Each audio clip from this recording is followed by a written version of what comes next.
Assalamualaikum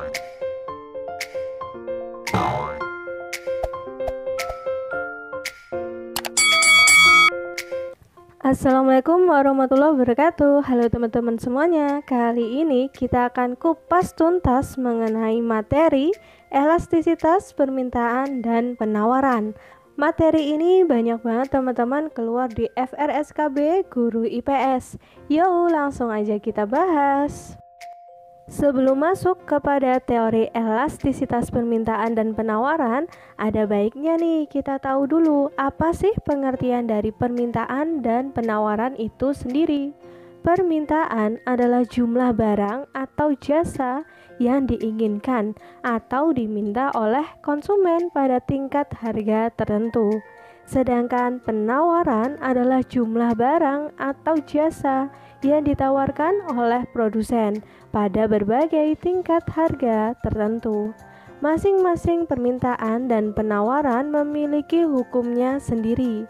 Hukum permintaan berbunyi, jika harga barang atau jasa semakin rendah, maka jumlah permintaan terhadap barang atau jasa tersebut cenderung meningkat.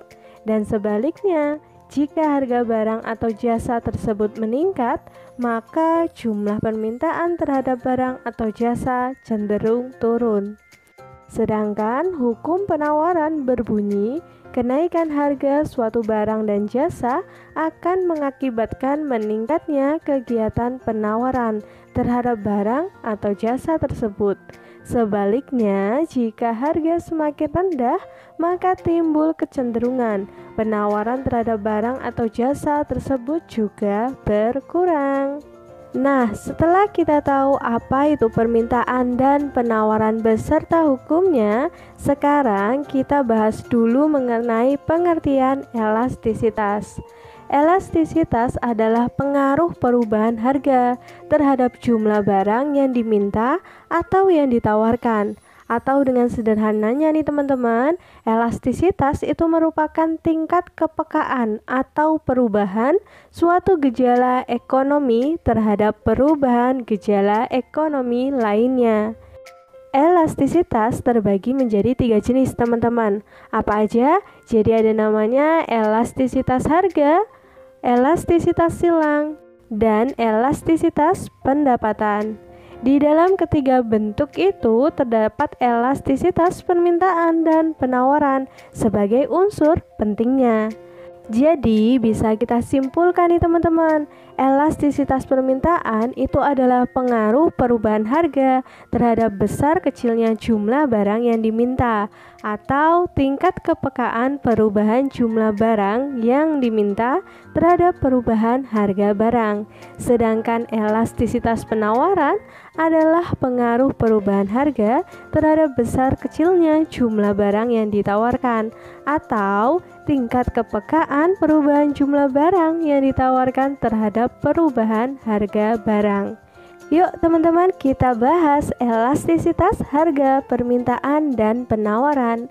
Untuk dapat mengetahui koefisien elastisitas harga tersebut, maka kita menggunakan rumus berikut teman-teman. E sama dengan persen delta H dibagi persen delta P. Atau bisa kita tuliskan E sama dengan P dibagi H, kita kali dengan delta H per delta P. Keterangannya, delta H itu adalah perubahan jumlah permintaan, delta P adalah perubahan harga barang, P itu adalah harga mula-mula, H itu adalah jumlah permintaan mula-mula, dan E elastisitas permintaan atau penawaran. Dengan menggunakan rumus tersebut, kita bisa menghitung teman-teman nilai koefisien elastisitas. Memangnya itu untuk apa sih? Jadi, nilai koefisien elastisitas itu akan menggambarkan seberapa besar kepekaan atau tingkat elastisitas barang yang diminta atau ditawarkan akibat perubahan harga barang. Adapun koefisien elastisitas permintaan dan penawaran memiliki sifat-sifat tertentu. Yuk kita bahas sekarang sifat-sifatnya. Yang pertama, permintaan atau penawaran bersifat elastis, di mana harga E lebih besar daripada 1. Persentase perubahan kuantitas permintaan lebih besar daripada persentase perubahan harga, sering terjadi pada produk yang mudah dicari barang penggantinya. Hal itu berarti barang tersebut sangat peka terhadap perubahan harga.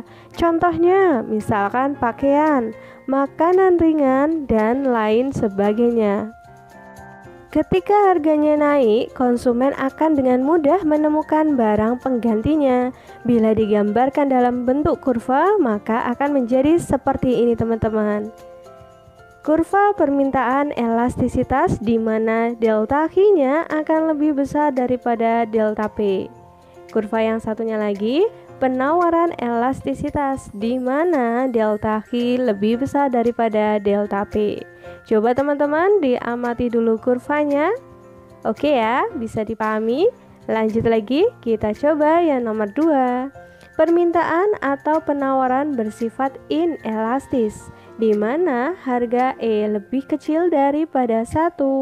Persentase perubahan kuantitas permintaan lebih kecil dari persentase perubahan harga.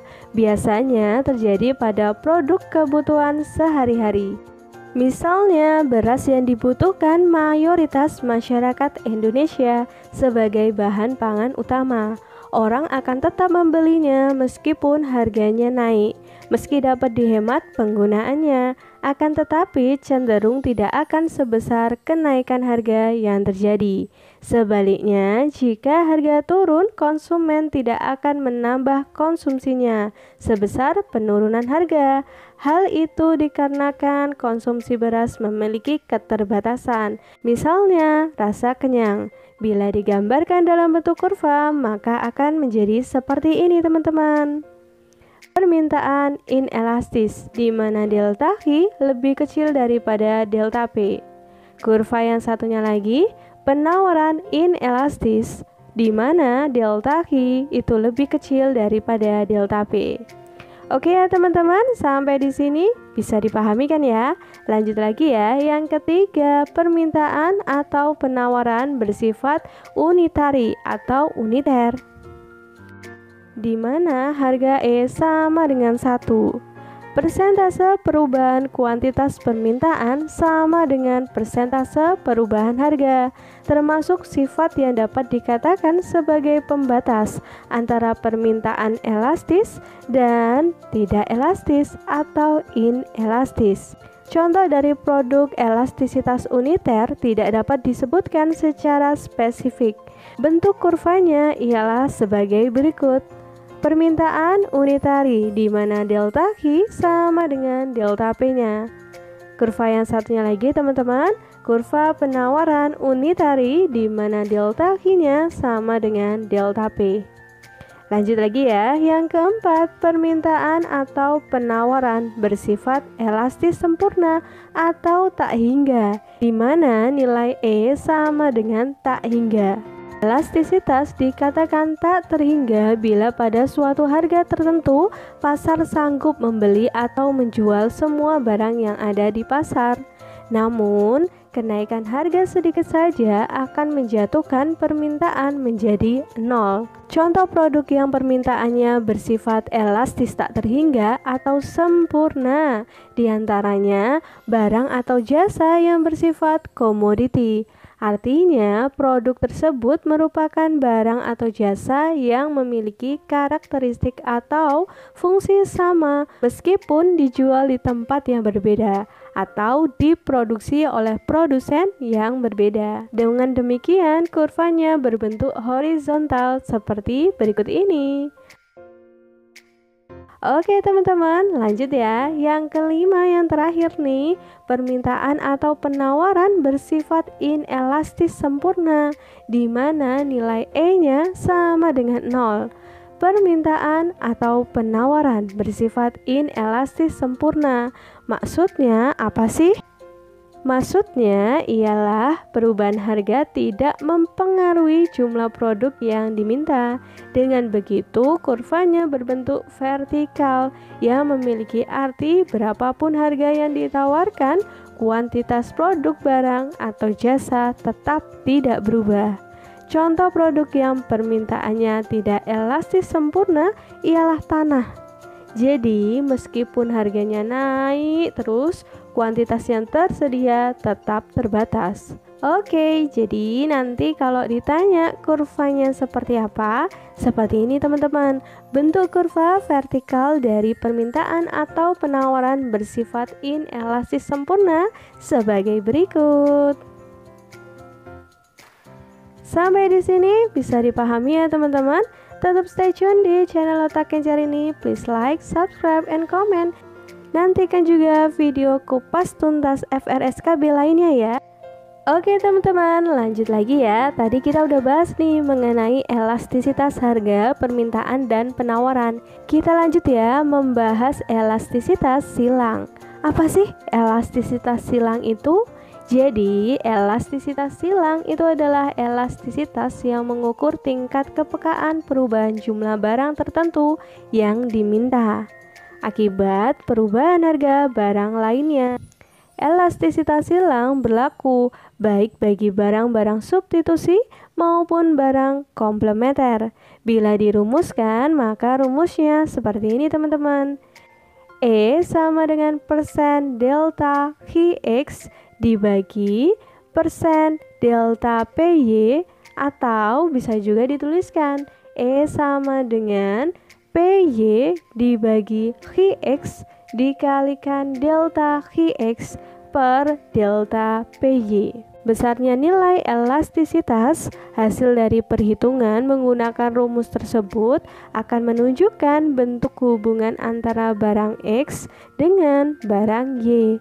Sifat hubungan antar barang itu dapat berupa hubungan komplementer atau bisa juga hubungan barang yang menggantikan atau substitusi, atau tidak ada hubungan sama sekali, disebutnya netral. Hubungan antar barang yang bersifat komplementer bisa terjadi antara dua jenis barang yang berfungsi saling melengkapi, misalnya kopi dan gula pasir. Lalu hubungan antar barang yang bersifat substitusi atau saling menggantikan terjadi antara dua barang yang saling menggantikan, misalnya teh dengan kopi. Dan hubungan antar barang yang bersifat netral terjadi pada dua barang yang secara logika tidak memiliki hubungan langsung. Contohnya air dengan komputer. Pada elastisitas silang terdapat beberapa rumus sifatnya. Berikut rumus atas sifat-sifat tersebut. Yang pertama, jika nilai elastisitas XY itu lebih besar daripada 0 untuk barang substitusi. Misalnya, jika harga beras naik, maka beras yang diminta akan turun, sehingga gandum yang diminta akan naik. Yang kedua, jika nilai elastisitas XY-nya lebih kecil daripada 0 untuk barang komplementer. Misalnya jika harga gula naik sehingga menyebabkan gula yang diminta turun, maka teh yang akan diminta juga turun. Yang ketiga teman-teman, jika nilai elastisitas XY-nya itu sama dengan 0 untuk barang yang netral atau tidak memiliki hubungan sama sekali. Sampai di sini bisa dipahami ya teman-teman. Kita udah bahas mengenai elastisitas harga, elastisitas silang, dan yang terakhir nih ada namanya elastisitas pendapatan. Yuk langsung aja. Elastisitas pendapatan atau income elasticity adalah persentase perubahan jumlah barang yang diminta akibat perubahan pendapatan real konsumen. Rumus elastisitas pendapatan sebagai berikut. EI sama dengan persen delta Q dibagi persen delta Y, atau bisa kita tuliskan E sama dengan Y dibagi Q dikalikan delta Q per delta P. Keterangannya, EI adalah income elasticity atau elastisitas pendapatan. Q itu adalah barang yang diminta dan Y pendapatan real konsumennya. Produk barang dengan nilai EI-nya lebih besar daripada 0 merupakan barang normal. Yang kedua, bila nilai EI-nya sama dengan 0, maka barang tersebut merupakan barang kebutuhan pokok. Yang ketiga teman-teman, bila nilai EI-nya lebih kecil daripada 0, maka barang tersebut termasuk barang mewah. Dan yang keempat, apabila barang dengan nilai EI lebih besar daripada 0, permintaan terhadap barang tersebut justru menurun pada saat pendapatan real meningkat. Hal itu mengindikasikan bahwa barang tersebut adalah barang inferior atau barang yang mempunyai kualitas kurang baik di mata konsumen. Yuk ikuti giveaway dari Otak Encer ini, caranya mudah banget. Teman-teman klik ya, bagian atas sudah ada link videonya. Tonton videonya sampai selesai, ikuti giveaway-nya dan menangkan hadiahnya. Masih ada kesempatan teman-teman, yuk ikutan. Yuk, sekarang kita bahas contoh soalnya ya teman-teman untuk memantapkan materi ini. Soal nomor 1, pada saat harga 5.000 per unit, jumlah barang yang ditawarkan 20 unit. Kemudian harga turun nih menjadi 4.500 per unitnya.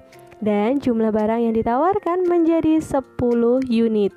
Berdasarkan data tersebut, besarnya koefisien elastisitas penawarannya adalah option A, 5 bersifat elastis, B, 5 bersifat inelastis, C, 5 bersifat elastis uniter, D, 5 bersifat elastis sempurna, E, 5 bersifat inelastis sempurna. Yuk dihitung dulu teman-teman, berapa sih besarnya koefisien elastisitas penawarannya? Coba-coba dihitung dulu. Oke, betul banget. Yang A, 5 bersifat elastis. Pembahasannya, dari data di soal diketahui teman-teman, P1-nya adalah 5.000 karena dia bilang ya, pada saat harga 5.000 per unit. Jumlah barang yang ditawarkan 20 unit, berarti Q1-nya adalah 20. Lanjut lagi, di soal bilang kan, kemudian harga turun menjadi 4.500 per unitnya. Itu adalah P2-nya. Dan jumlah barang yang ditawarkan menjadi 10 unit, berarti Q2-nya adalah 10. Oke ya. Lanjut lagi, kita hitung teman-teman perubahan jumlah penawaran dan harganya. Berarti delta Q sama dengan Q2 kita kurangkan dengan Q1. Berarti 10 dikurangi 20 dapat berapa? Min 10. Oke, lanjut lagi, kita hitung delta P-nya. Berarti 4.500 dikurangi 5.000. Jadi P2 dikurangi P1 ya teman-teman. Kita dapat min 500. Langkah selanjutnya kita masukkan data-data di atas ke dalam rumus elastisitas. Kita tuliskan ES ya teman-teman. Jadi ES ini adalah elastisitas penawaran. Oke, berarti ES sama dengan P1 dibagi Q1 dikali delta Q diper delta P-nya. Berarti kita masukkan datanya. P1-nya kan 5.000. Oke. Q1-nya dikasih tahu tadi 20 ya teman-teman. Oke. Delta Q-nya min 10 dan delta P-nya min 500. Berarti bisa kita tuliskan ES sama dengan 5.000 dibagi 20 kita kali dengan min 10 dibagi min 500. Berarti kita dapat nilai elastisitas penawarannya adalah 5. Untuk menentukan sifatnya, kita ingat lagi teman-teman. Jika nilai E-nya itu lebih besar daripada 1, berarti bersifat elastis. Betul banget. Berarti jawaban yang paling tepat adalah yang option A teman-teman, 5 dan bersifat elastis. Oke, kita lanjut lagi ya ke soal nomor 2. Pada tingkat harga barang sebesar Rp500, barang yang ditawarkan 1000 unit. Jika harga naik 20%, barang yang ditawarkan juga bertambah nih sebanyak 100 unit. Berdasarkan data tersebut, elastisitasnya dinamakan A. Elastis, B. Inelastis, C. Elastis uniter, D. Elastis sempurna, E. Inelastis sempurna. Yuk dihitung dulu berapa sih nilai elastisitasnya. Coba. Please like, subscribe, and comment. Nyalakan juga loncengnya teman-teman agar selalu bisa update video-video dari kita. Udah dapat jawabannya yang mana? Yaps, betul banget. Yang B, inelastis. Pembahasannya dari soal nih didapat data-data sebagai berikut. Pada tingkat harga barang sebesar Rp500, barang yang ditawarkan 1000 unit. Berarti nilai P1-nya adalah 500 dan nilai Q1-nya adalah 1000. Jika harga naik 20%-nya, barang yang ditawarkan juga bertambah sebanyak 100 unit. Berarti P2-nya teman-teman kita hitung dulu. 500 dikalikan 20%. Ini kenaikannya ya. Ditambah dengan semulanya itu kan 500. Berarti tinggal 100 kita tambah 500 sama dengan 600. Untuk Q2-nya, katanya tadi bertambah sebanyak 100 unit. Berarti 1000 mula-mulanya ditambah dengan 100. Berarti kita dapat 1100. Sampai sini aman ya? Lanjut lagi. Langkah berikutnya kita menghitung perubahan Q dan P-nya. Delta Q sama dengan Q2 dikurangi dengan Q1. Berarti dimasukin teman-teman.